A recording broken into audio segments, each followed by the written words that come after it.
Hey y'all, welcome back. This week I'm picking up about $60 in all organic ingredients, and I'll be making a full week's worth of meals, including breakfast, lunch, dinner, and desserts. All of these recipes are also going to be higher in protein and lower in sugar as well, and I think they're going to be great for even picky eaters, families, couples, so I'm super excited to show them to you today. This video is also sponsored by Thrive Market. You can go down below into my description and find the link there. It's thrivemarket.com/Laura Legge, and if you click on that, you'll get 30% off of your first order, plus a free gift up to $60. So thank you so much, Thrive Market, for sponsoring this video. Let's get started. Before we get started, I want to mention that I used an app called MyFitnessPal to get a general idea of what the protein, sugar, and other macronutrients would be, calories, and all that jazz for these. So it's going to vary quite a bit depending on what ingredients you use and where you get them and how much of them you use. So that will definitely vary quite a bit. And I'm looking to get at least 20 grams of protein from each meal. Let's get started. I wanted to make sure I got the best prices for organic ingredients for this meal plan, so I had to go to a few different stores. I started off by going to my local farmer's market, which is called Sprouts, and they had a lot of great ingredients there, and I was able to find a few things for this meal plan, but it's generally a pretty pricey grocery store, and so even things like organic lentils were crazy expensive. I ended up spending $26 there, but then I headed over to Aldi and started comparing prices. I found the same potatoes for almost $1 cheaper there at Aldi. I was even able to find organic celery here, which I was worried I would have to go find somewhere else. I also compared the prices on the eggs and the frozen vegetables and fruits, and they were just less expensive at Aldi. I went to Thrive Market to buy a lot of the ingredients as well because they ended up being least expensive on a lot of things. So here is everything that I'll be using for this meal plan this week. All of the items came from 3 stores because I wanted to make sure I found the best deals. So from Thrive Market, I've got 2 containers of cannellini beans, 1 container of black beans, 1 pound, or actually 14 ounces of organic green lentils. I couldn't find these anywhere except one store, and they were crazy expensive. They were a lot more affordable at Thrive Market, so I was glad to find those there because this meal plan would not work without my green lentils. Then I've got 2 cans of diced tomatoes, 1 can of fire roasted diced tomatoes, a container here of taco seasoning, and I believe this was $1.25 at Thrive Market, and this is a really great option if you're short on funds, you don't have a ton of spices. So for $1.25, you can get a ton of spices in this little packet. I think Aldi did have a few organic spices for about $2 each, so that could be an option if you want to stock up as well. And then at Aldi, I got the frozen corn, the organic quinoa, also got some Mexican cheese blend, but you can use any cheese that you like, chopped kale, some frozen strawberries, whole milk Greek yogurt, and I was able to find the gold potatoes for $3.19 at Aldi. But if you can just find a single organic gold potato, we really only need like 1 potato. It's not a lot, so I'm not going to be using all of this today. And then I also was able to find the organic eggs at Aldi for a little bit less money than Sprouts. So that's where I got those. And then I already chopped up my carrots and my celery, but we're using those as well. And I also ended up picking up 1 container of cottage cheese. This is completely optional though. This is just gonna be for the dessert, and it was $3.99. So let's get started on the cooking. So sadly, right before I went to film this video and go shopping and order my Thrive Market box, I had an issue in my pantry where I had to throw away the majority of our snacks and grains. I'm not gonna go into a lot of detail, but it was a huge loss. And I worked really hard to find better snack options, grab and go options for my kids, especially when they need to bring something to school. And so I was kind of devastated. But when I started looking at the things on Thrive Market, I noticed that I was able to search for the sale items, and they have all non-GMO products and over 1,000 restricted ingredients. So I was able to find better snacks and better swaps for my kids at an affordable price, which I absolutely adore. You know, I love to save a lot of money. So when I saw the prices on Thrive Market's website, I was super excited to order. Plus, they also had reviews, so I could see if my picky kids would actually enjoy the snack before I ordered it. Plus, my husband even started getting into the snacks already. They have high protein, low sugar options, which I was able to just find by searching. It was like narrowing down by the filters, whatever it's called. And so I was able to find some better options. Plus, if I wanted to find something vegan, I was able to do that as well. Or if I wanted to find something gluten-free, I was able to find that easily. So they have a lot of filters on the website. It makes it super stress-free. The prices are absolutely amazing. One of the things I noticed was I couldn't find something like organic rolled oats anywhere. I just couldn't find them anywhere at a good price. And even buying them in bulk at my local health food store, they didn't even compare to the price on what I could find at Thrive Market. So I was just jumping for joy, especially when I was looking to make a video that was all organic. I was excited to find prices that were actually affordable. So I was super excited. Plus today, if you click my link down below in the description, thrivemarket.com/Laura Legge, you'll get 30% off your first order plus a free gift worth up to $60. So thank you again, Thrive Market, for sponsoring this video. Let's get to cooking. So the first thing that I like to do when I get home after shopping is start prepping whatever I can prep for the week. In this case, I wanted to start getting some of my breakfasts ready to go. So first breakfast is going to be some hard-boiled eggs. So I only boiled what I could eat for a few days because I do have a couple of breakfast options for this meal plan.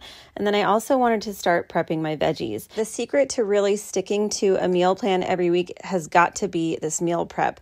If I don't get my meal prep done, then dinners take a lot longer to get ready, and I tend to just go to something easy and then things go to waste. So sticking to the meal plan here, just getting some of my veggies prepped. I'm just going to go ahead and chop my celery, my carrots, and my onions. And while I'm doing this, I'm separating everything into containers so I can easily just grab the one container that I need for dinner that evening. And I'm also going to be saving my scraps here. You can see that I'm putting the ends of my celery, which I cleaned really well. And if it's not super clean, I'm not adding it to my pot, but I'm adding all of my ends, the celery leaves, the onion skins, the carrot skins, and carrot peels to that pot. See, I've got my eggs there all cooked up. I'm going to put those in an ice bath for 5 minutes and then I'll peel them.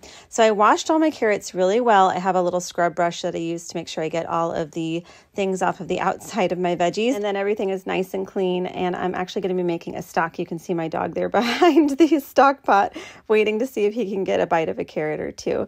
He always is my taste tester in the kitchen. So I'm just going to go ahead and fill up this pot with all of my scraps.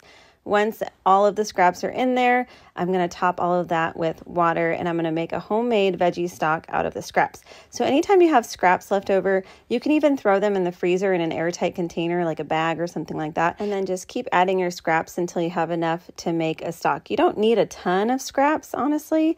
You just need maybe half a bag full or so. And I'm just going to put this on the stovetop with water, maybe about 10 to 12 cups of water or so. And I'm just going to bring that to a boil, reduce the heat, and then I'm going to cover it partially and then just let that go for about 2 hours. 2 hours is plenty for vegetable stock. You don't have to go any longer than that. And if you really don't have 2 hours, that's fine. I'm going to put my hard-boiled eggs that I've peeled in a mason jar and put those in the refrigerator so they're easy to grab and go later on when I need them. And I'm also going to be slicing some carrots into carrot sticks and celery into celery sticks. So I have a few things to snack on as well to keep the variety really fresh. And I'm going to put everything in the fridge so it's ready to go.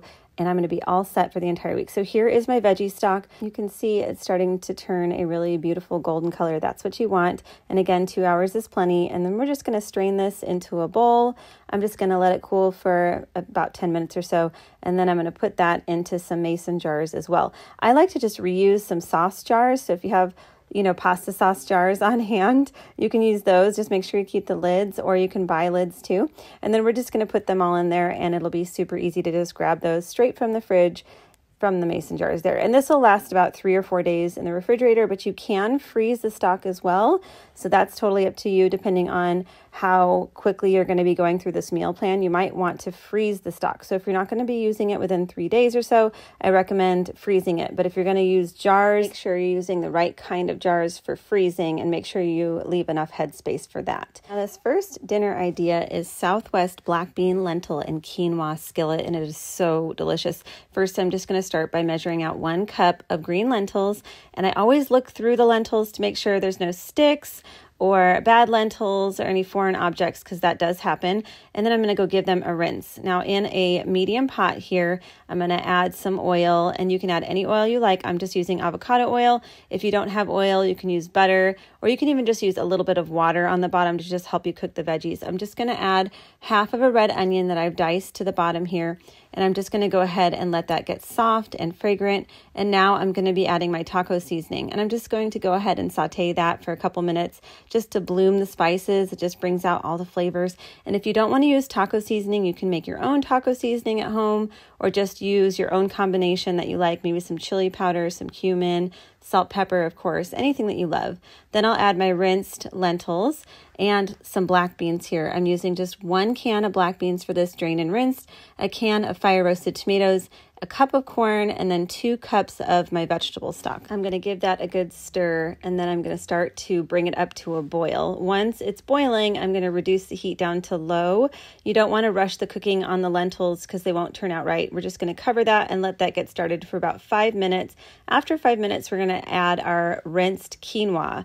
And I'm just using about 2/3 of a cup of quinoa for this that I've rinsed, of course. And then I'm just going to let that cook for about 15 to 20 minutes more until the lentils are fully cooked through and the quinoa is cooked through as well. And that's it. We're just going to top it with cheese. You can add red onions or hot sauce, but this comes out to about 4 servings at 439 calories, 10 grams of fat, 21 grams of protein, and about 7 grams of sugar, depending on how much of everything you use. Next, I'm making a recipe you might find familiar, but first I need to grind some rice in my coffee grinder to get it nice and clean.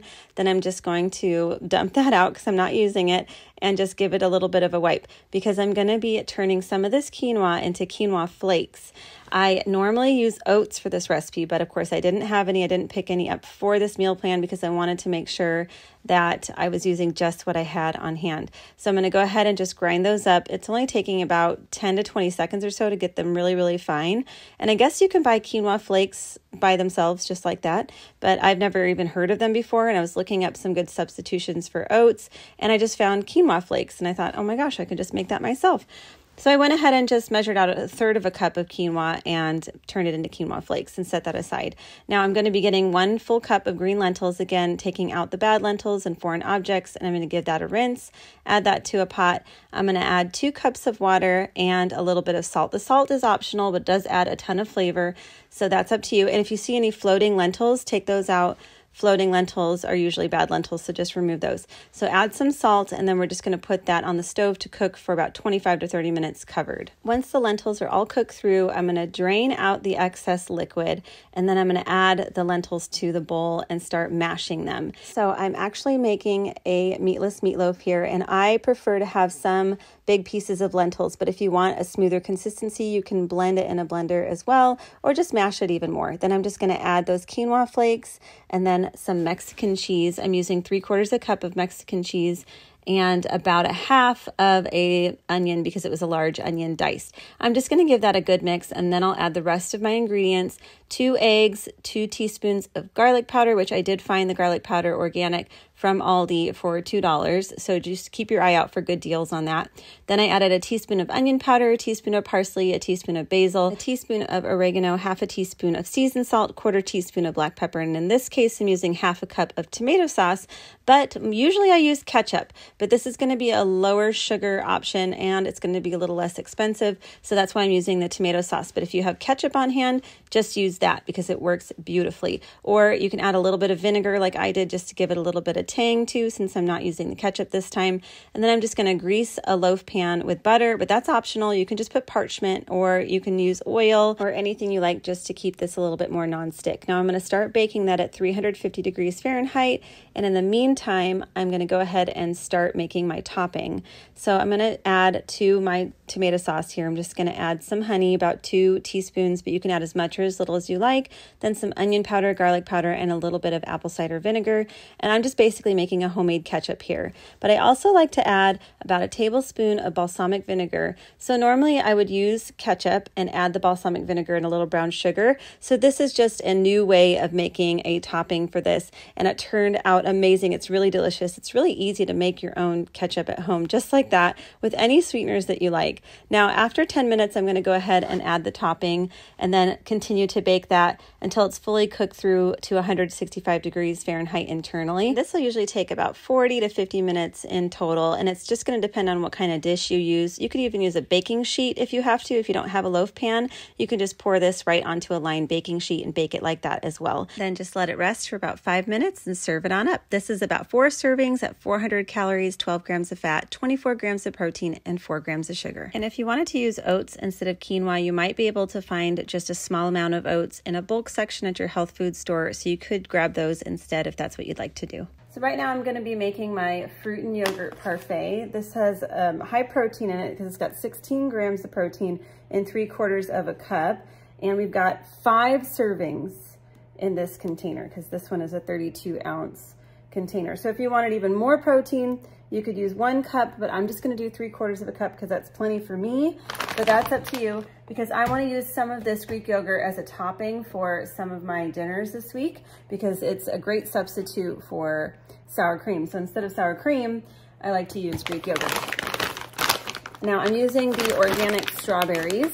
Now the reason why I picked out the strawberries instead of another type of fruit for this is strawberries are a little bit lower in sugar. There are 6 grams of sugar in a full cup of strawberries. I'll probably use about a half a cup per serving for me, but you can just change this depending on how much sugar you want to have. This is all up to you. This is going to keep me nice and full for a good amount of time. So I love doing parfaits. And a lot of times I like to make a homemade granola with this too. Super fast and easy. And then I can just keep that in an airtight container. This week I'm not doing the granola just because I'm trying to keep it lower in sugar. And I usually use, you know, maple syrup or honey for my granola. So this week I'm not doing that.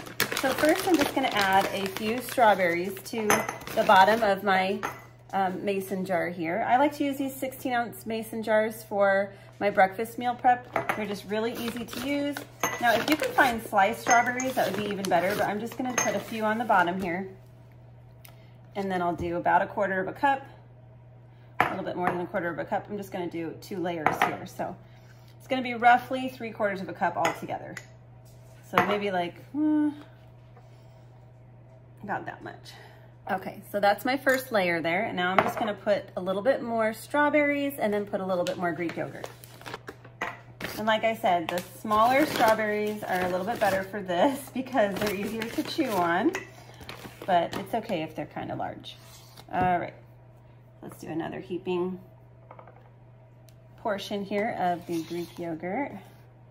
So you can make these all together. You can make 4 breakfasts. What I've planned for this week is 4 of these Greek yogurt and fruit parfaits are going to be for breakfast this week, and the rest is going to be eggs and fruit. We've got plenty of strawberries this week. So whether you've got the strawberries from Sprouts for $3.49 or if we got the strawberries from Aldi for $5.99, we're going to have plenty of strawberries for the week. So we can use these with the eggs or also with the parfait. But anyway, I just like to add these leak-proof reusable lids on top. Let's go put these in the fridge. Each parfait will be about 18 to 20 grams of protein and 8 grams of sugar. And our next breakfast with 3 eggs and some strawberries is about 20 grams of protein and 4 grams of sugar total. This next turned out to be one of my favorites for the week. It's a creamy white bean and kale soup. I could not believe how much flavor and comfort was in this dish. Oh my gosh, I can't wait for you to try this one. So first, to a large pot, I'm just going to heat up some oil again, 1 to 2 tablespoons. You could use butter or any kind of fat you want, or even just a little bit of water. So we're just going to go ahead and start sauteing the onions, carrots, and celery. This is just about 1/2 of an onion diced and about 4 carrots and 4 celery ribs. And I'm just going to saute those until they get nice and soft and translucent. This will take a little while. It's going to take about 6 to 8 minutes. So be patient and make sure that you let those get nice and soft. And I'm adding the garlic powder and red pepper flakes and just sauteing until fragrant. That only takes about 30 seconds or so. Then we can start adding the remainder of the ingredients. That's 3 cups of vegetable stock, then 2 cans of the white northern beans drained and rinsed, and also those 1.5 pounds of gold potatoes chopped into bite-sized pieces. You can use the small ones or you can use just the regular gold potatoes that you can normally find at the store, just maybe 1 or 2 medium potatoes would work fine.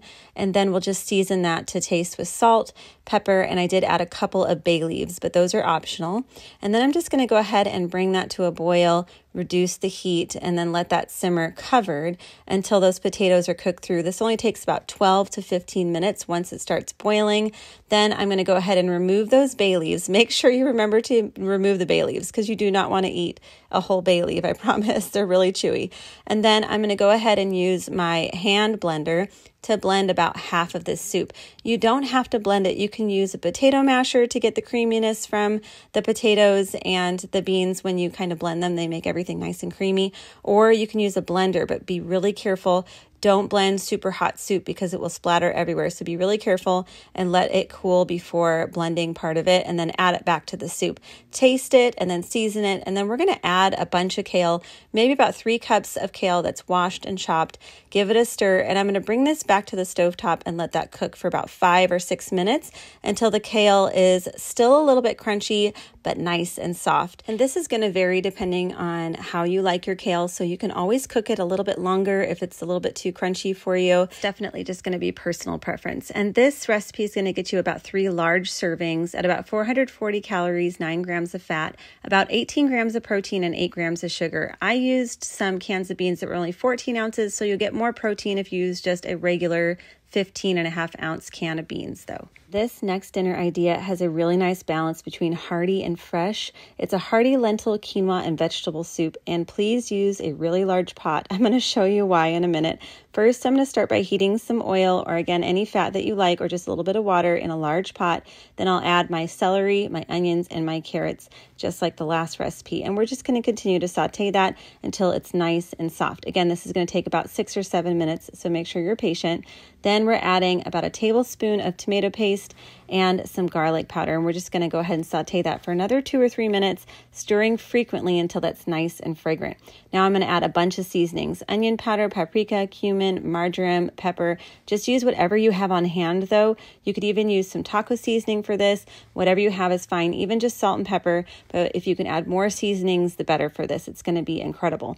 Next, I'm going to start adding a little bit of the stock, and I'm going to try to deglaze the bottom of the pan here to make sure I get all of the flavor up off the bottom. Super important. Then I'm adding the rest of my vegetable stock and a little bit of water just until I have about 4 to 5 cups of liquid altogether with this one. Then I'll add about a cup of rinsed lentils, and I'm going to boil those for 5 minutes, but I made a mistake. I started adding everything else into this tiny pot. I don't know what I was thinking. I was kind of hoping it would work out. It did not work out. So when I went to add the cans of tomatoes, I obviously had to transfer this to a larger pot.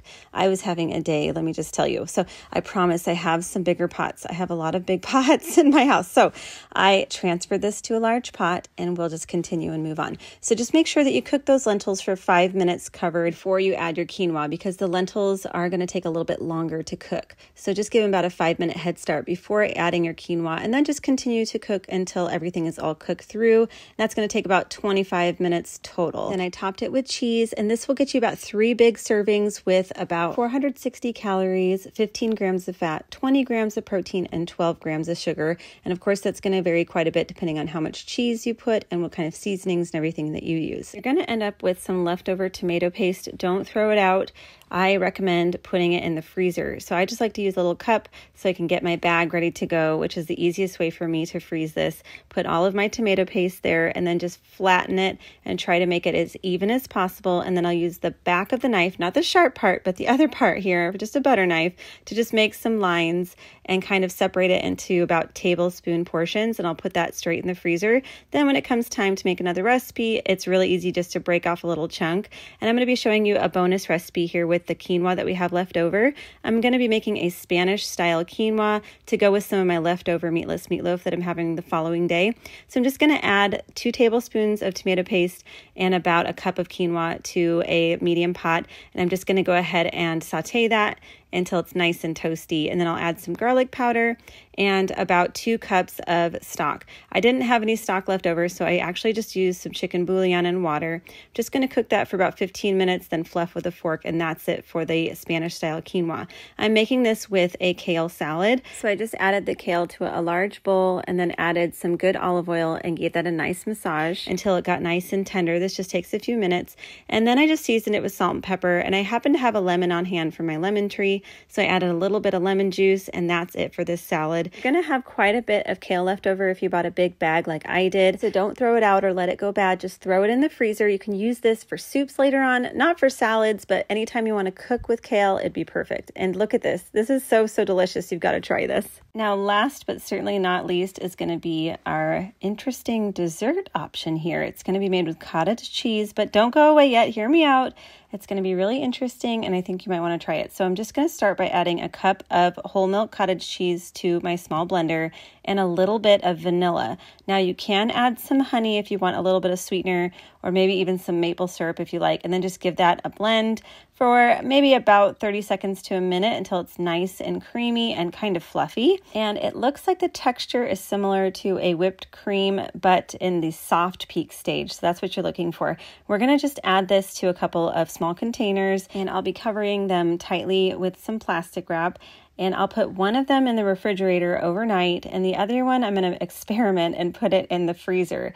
And I'm going to let you know how these turned out. So the first one here, the dessert from the refrigerator, and all I did was add some sliced strawberries, and this reminded me of a cheesecake yogurt. It was so good. A little bit of honey went a long way in this too, so definitely add a little bit if you can for sweetness. You can really add any toppings that you love to this to make it your own. I did try freezing it, but I definitely prefer it from the refrigerator. I added some chocolate chips, but I don't think that was necessary at all. It's a really great high protein snack. I think you've really got to try this one if you're looking for a fun low sugar dessert. I hope y'all got some inspiration from these recipes today. And if you have any other tips and tricks for shopping affordably for organic groceries, please leave them down below in the comments. We're always looking for more tips and tricks, and I'm sure everybody would like to read those as well. Plus, don't forget to go down below to my description to click on the link for Thrive Market. It's thrivemarket.com/Laura Legge, and you'll get 30% off your first order, plus a free gift that's worth up to $60. I hope you love it as much as I do, and thank you so much to Thrive Market for sponsoring this video today.